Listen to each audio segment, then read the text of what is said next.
થાળી ફૂટ massage acupressure point સાથે શરીરની આંતરિક ગરમી દૂર કરે છે, આંખોની માંસપેશીઓને ઉત્તેજિત કરે છે, શરીરનો થાક ઓછો કરે છે, ઠંડક વધારે છે, ડાયાબિટીસના કારણે પગને જે નુકસાન થાય, બળતરા થાય એને અટકાવે છે, અનિદ્રા દૂર કરીને ઊંઘ સારી આપે છે, પિત્તની સમસ્યા જો તમારે હોય તો એ દૂર કરે છે, પગનો દુખાવો, ઘૂંટણનો દુખાવો, એડીનો દુખાવો દૂર કરે છે, પગનો સોજો હોય તો એ દૂર કરે છે, પગના તળિયા ફાટી જાય, આંખોની નીચે થતા કાળા કુંડાળા દૂર કરે, ચહેરા ઉપર ચમક વધારે, પાચન ક્રિયાને પણ સક્રિય કરે,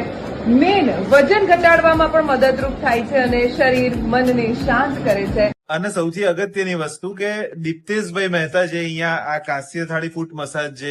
જેના ઓનર છે એમને તમે મળશો એટલે તમને પૂરી જાણકારી આપીને એ વસ્તુ કરાવશે જે તમારા માટે યોગ્ય હશે. અને એ માણસ પણ એટલા સુંદર છે કે એમની સાથે વાત કરશો એ પણ એક પ્રકારની થેરાપી જ છે. તો